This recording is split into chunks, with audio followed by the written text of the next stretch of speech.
Discerning Hearts provides content dedicated to those on the spiritual journey. To continue production of these videos, prayers, and more, go to discerninghearts.com and click the donate link found there or inside the free Discerning Hearts app to make your donation. Thanks, and God bless. DiscerningHearts.com presents Pathways to Sacred Mysteries with Dr. David Fagerberg. Dr. Fagerberg is a professor of liturgical theology at the University of Notre Dame. He holds an MA from St. John's University, Collegeville, and an STM from Yale Divinity School, and a Ph.D. from Yale University. His books include Theologia Prima, On Liturgical Asceticism, Consecrating the World, Liturgical Mysticism, and Liturgical Dogmatics. Pathways to Sacred Mysteries with Dr. David Fagerberg. I'm your host, Kris McGregor.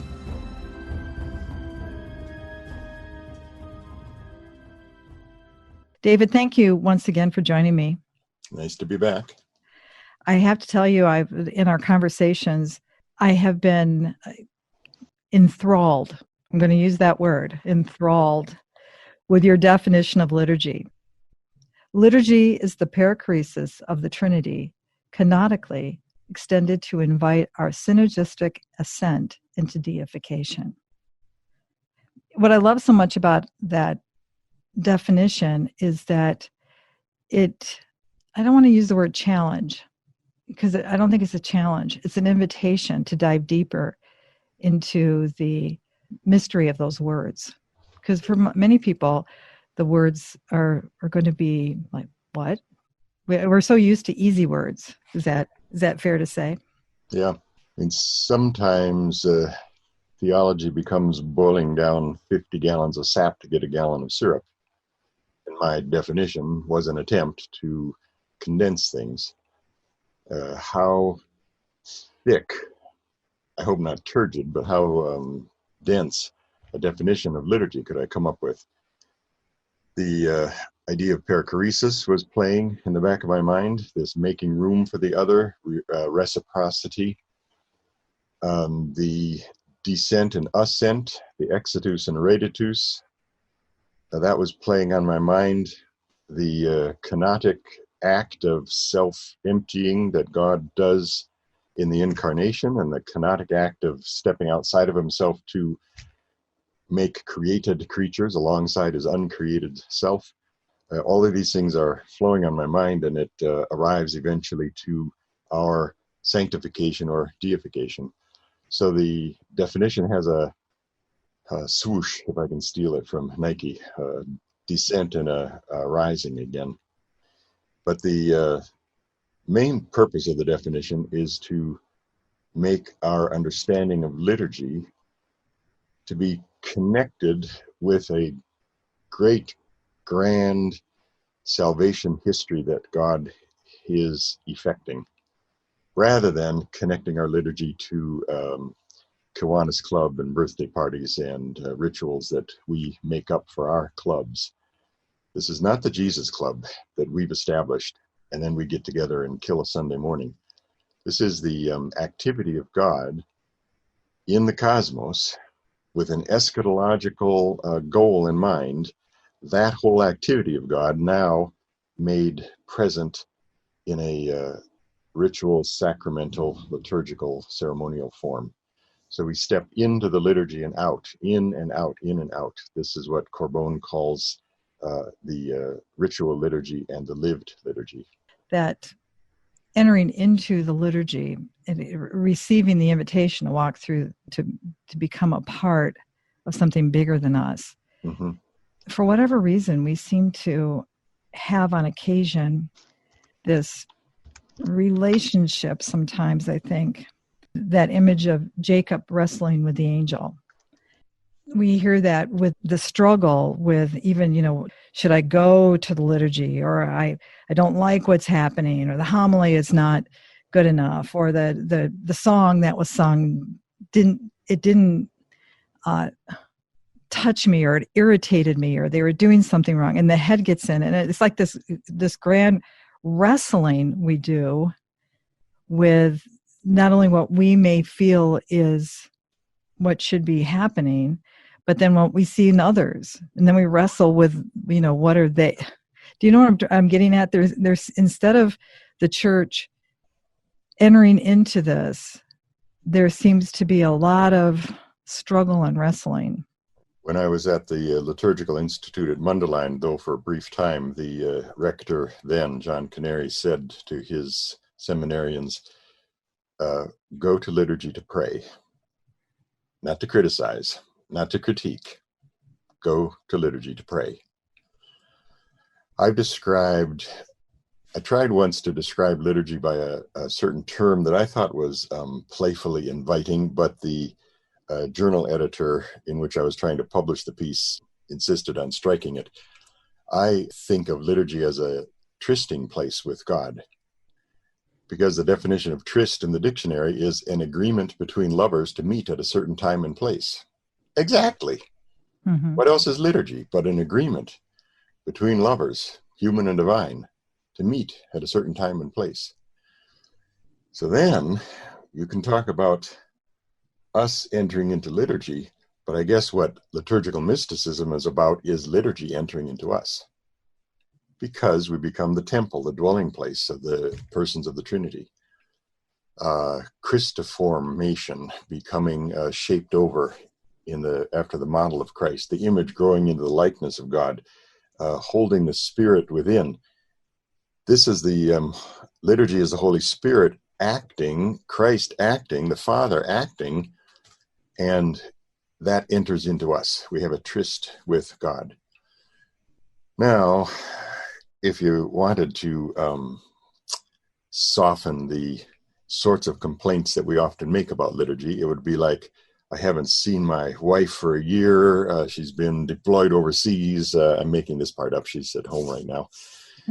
But I'm seeing her again, and we go out to dinner, and we have our tryst, an agreed meeting place between lovers, and all I do is complain about the silverware and the water glass and the service by the waiters.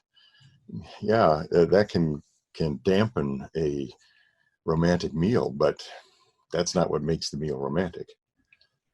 So, do the rubrics, be attentive, be cautious, be careful, be focused. But there's something deeper going on here than what we normally complain about. Well, we've discussed the perichoresis, and that kenotically, that action that's happening, that circulation of love, can we say, that's happening. There's also, as you point out, the ascent. There's an ascent that happens. Mm-hmm. And you use the term automatos. It means the self-acting, moving, or acting on its own. That stuck in my mind because I'd once read matakos means power, like a power to move. And automatos means self-acting. Automobile means I don't have to get on a bus with a bunch of other people, but I can drive myself where I want. This is auto movement. Movement by myself, for myself, by my own power. And the point being made here by Louis Boyer is that nothing happens in liturgy automatically, by my autonomy, by my power. You have to be filled with grace and inspired, moved by the Holy Spirit in order to commit liturgy. Since liturgy is a verb, I often refer to it as committing liturgy. Mm-hmm. That's why nobody committed liturgy until after their baptism. You receive this infusion of the theological virtues in baptism in order to become a liturgist. You can't do liturgy without God having first entered within. And then you cooperate with God. He energizes, we synergize, we respond to him. This is just bringing Augustine and Pelagius into the liturgical realm as well. It's not an abstract definition of grace or works. It's a concrete discussion of, is it grace or does it involve our work? Well, both. But a synergy is two factors which are equal in necessity, but unequal in power or value. God's grace is the greater value, but my cooperative response must be there as well. So no automation in liturgy. You can start playing with automatic in various ways. And I hope that people don't go through the liturgy automatically. I hope they do it by heart, but automatic has a kind of sense of careless hypocrisy about it, or thoughtlessness about it. I'm recalling something I had read from a very contemplative writer, Sister Ruth Burroughs, who said, if you just spent your life contemplating the Eucharistic prayer, that would be enough. Mm. It isn't automatic, but it's also, you're preparing yourself. It washes over you in the liturgy when it's offered at the altar, but yet it's also something that you should be so steeped in by knowing that, being that, it becomes a part of you. Does that make sense? It does, and that for me is the dimension of asceticism, steeping in, preparing for, being capacitated for. My teacher, Paul Holmer, used to talk about a difference between capacity, skills, and activities. And he said, you do activities by the hour. I'm going to play basketball from 2 till 3. And you do skills, you develop skills over a period of time. I can play basketball well or poorly. But capacities, he said, you do and develop over a lifetime. It's a capacity to be loving or hopeful or to have fidelity. So I could say, well, we'll flip it. One of the ways you could tell the difference is the oddity of putting some language on the other. I could say about the activity of reading, I'll be in the library reading from 2 till 3. But it would be odd to say, I will be understanding from 2 till 3. Understanding is a capacity. Well, my point is that liturgy is an activity, and there's certain skillful ways of doing liturgy, and that's what we apparently tend to talk about mostly in liturgical conversation, the rubrics. Liturgical asceticism and mysticism is wondering about the capacity for liturgy. We'll return to Pathway to Sacred Mysteries with Dr. David Fagerberg in just a moment. This is Kris McGregor of Discerning Hearts, a nonprofit Catholic apostolate dedicated to evangelization and spiritual formation through the use of new media.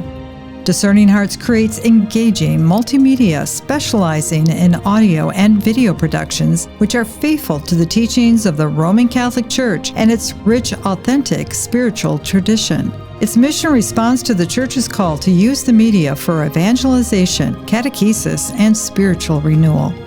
We have made a commitment since the beginning to make the truth shared through Discerning Hearts totally free to users throughout the world.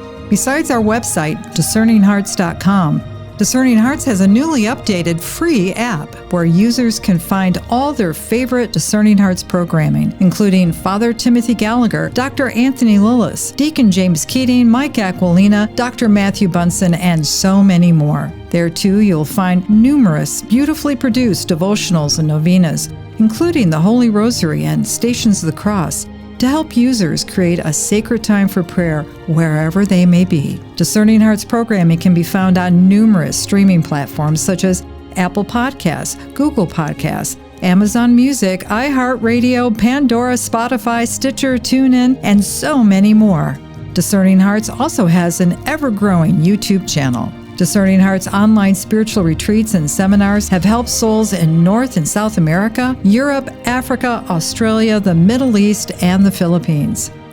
For many people all around the world, Discerning Hearts is a daily source of inspiration, spiritual nourishment, and encouragement. We can only do this thanks to the generous financial support of our friends and benefactors. Please consider donating to our mission today. The world is looking for answers, for spiritual guidance and authentic discernment for relationship and community. Your support is very much needed and appreciated. Please keep our mission in your prayers and tell a friend about Discerning Hearts.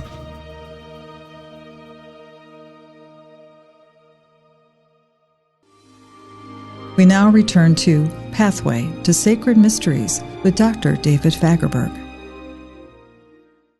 Jungmann says somewhere that in order to do Eucharistia, you must become a Eucharistos, a thankful one.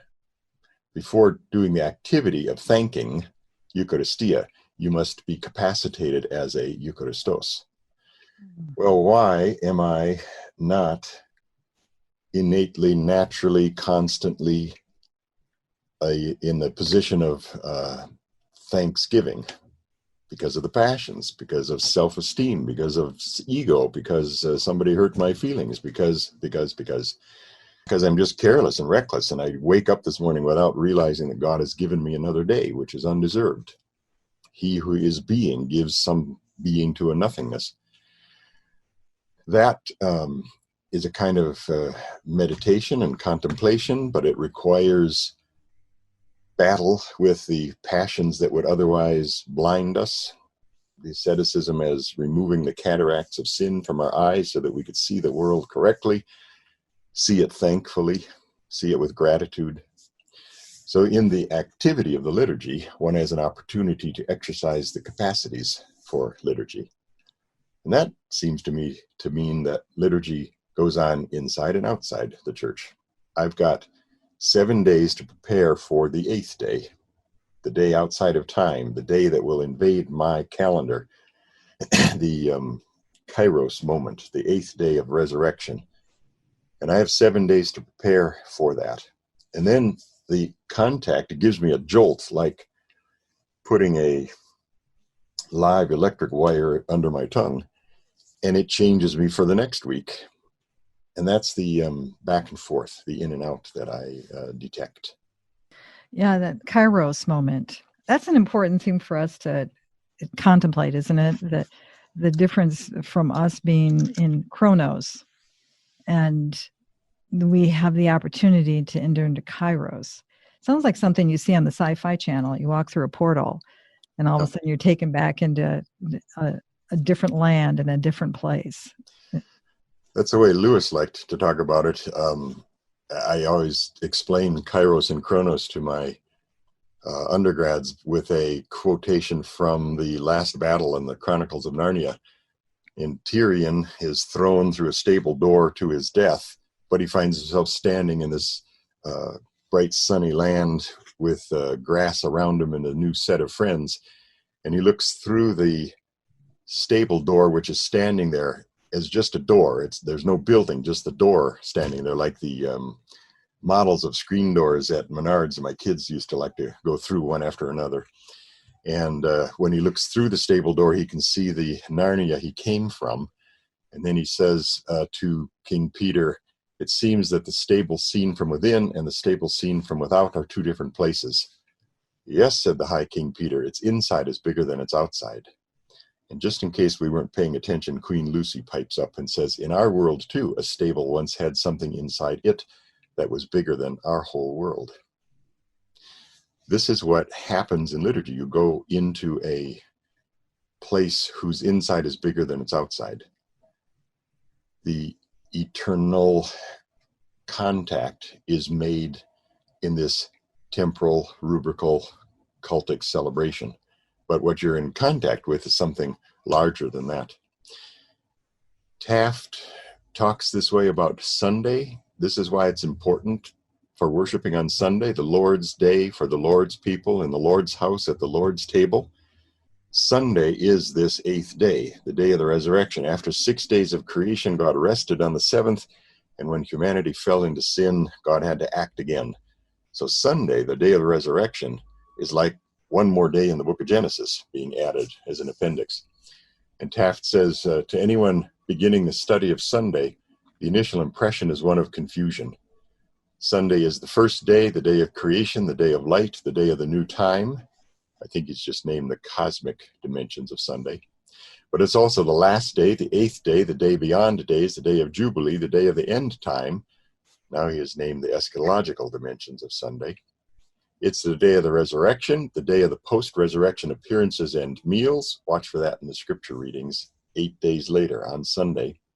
It's the day of the descent of the Spirit and the day of the ascension. These are the historical Jesus days. And then he gives finally the ecclesiological church meanings, the day of the assembly, the day of the Eucharist, the day of baptism, the day of ordinations, until one asks, is there anything Sunday doesn't mean? And the answer, of course, is no. For the early church, Sunday was indeed everything.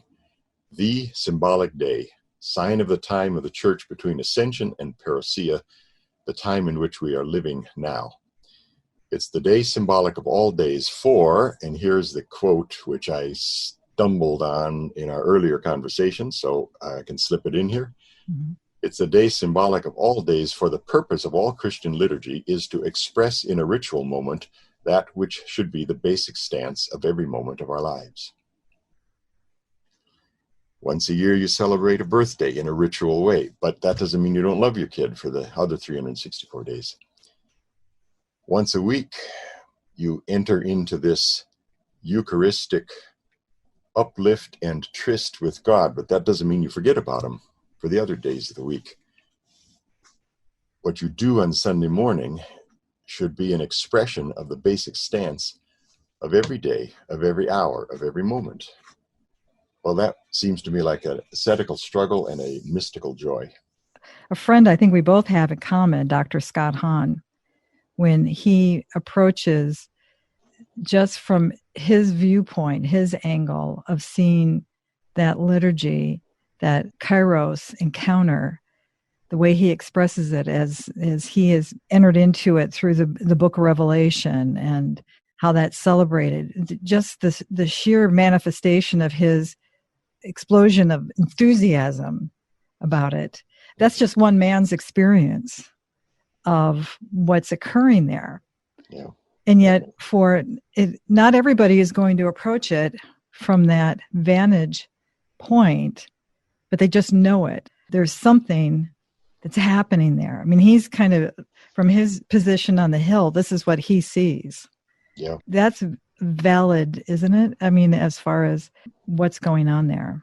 Yes. Are you talking about a academic like Scott Hahn versus Mrs. Murphy, who doesn't have a degree in theology? Thank you. That's what I was going for. Well, there's an appreciation of poets, even though I can't speak poetically. But poets have a gift of putting language together in a certain way, and then they say things that I know, but I wouldn't have been able to express.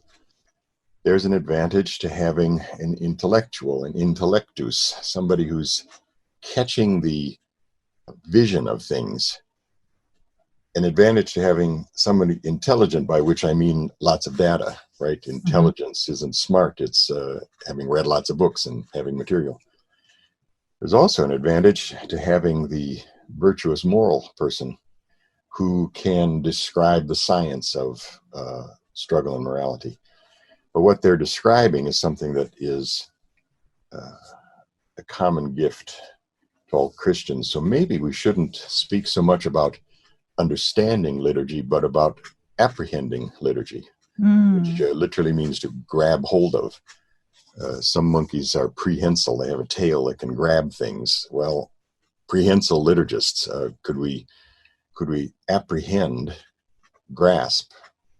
And yeah, you do that in all sorts of different ways. Now, it's nice to have somebody who could bring to bear the book of Leviticus and the teachings of Augustine and what John of Damascus was talking about. But that's a gift to the intellect that God has given to some. And as St. Thomas says, the intellect is the highest gift, and so God appreciates this, but it's not necessary in order to do liturgy. I was thinking the other day, I haven't gotten this written out yet, so I shouldn't have to backtrack on the recording. One of the first approaches to liturgical studies was, I'm trying out the thought, was with the intellective faculty. People read history books. They wrote up theological treatises on liturgy. How was liturgy explored? It was with the intellective faculty. Seems to me that a second phase of liturgical studies opened when people began considering liturgy with bodily faculties. And this one I put in the plural because it means looking at how people experience the liturgy.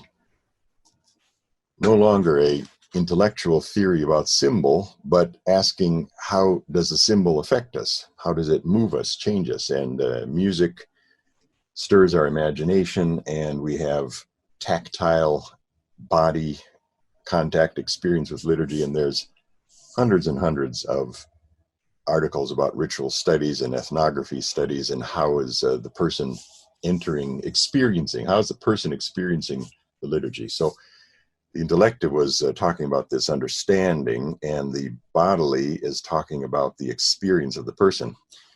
And my reading in the last couple of years made me think that there could be a third faculty. And the concept was actually popped in my mind by material I was reading from Father Lieberman. He talked about interior faculties. Oh, intellective faculties, bodily faculties, but spiritual faculties, interior faculties. What kind of faculties would be required for grasping, apprehending, entering, being entered by liturgy? And those interior spiritual faculties might in fact be as important, more important, certainly more important to Mrs. Murphy than going off to do a master's in liturgical theology at Notre Dame. Oh, Mrs. Murphy, I wish you could worship better, but you have to come and do 2 years of school here first. Well, that's baloney. So the spiritual, intellectual faculties, well, what I've really named here is what the tradition, in the ascetical tradition, names as 3 eyes, E-Y-E, not egocentric eye. Mm-hmm. There is the intellectual eye and the physical eye. The first is what you mean when you say, oh, I see. That's mm-hmm. referring to my mind seeing. The mind has an eye. The body has an eye.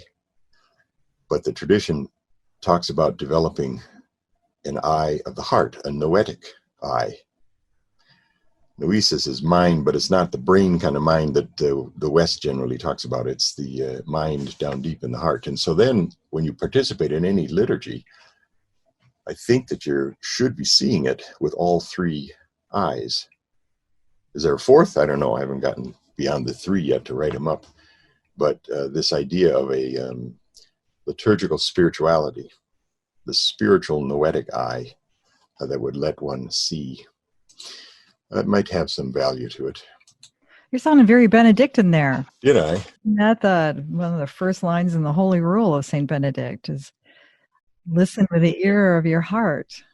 I would say he would say, see with the eye of your heart as well, wouldn't he? Yeah, I suppose so.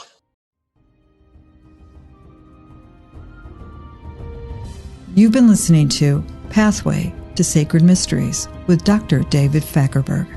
To hear and or to download this conversation, along with hundreds of other spiritual formation programs, visit discerninghearts.com, or you can find it within the free Discerning Hearts app. This has been a production of Discerning Hearts. I'm your host, Kris McGregor. We hope that if this has been helpful for you, that you will first pray for our mission, and if you feel us worthy, consider a charitable donation which is fully tax deductible to help support our efforts. But most of all, we hope that you will tell a friend about discerninghearts.com and join us next time for Pathway to Sacred Mysteries with Dr. David Fagerberg.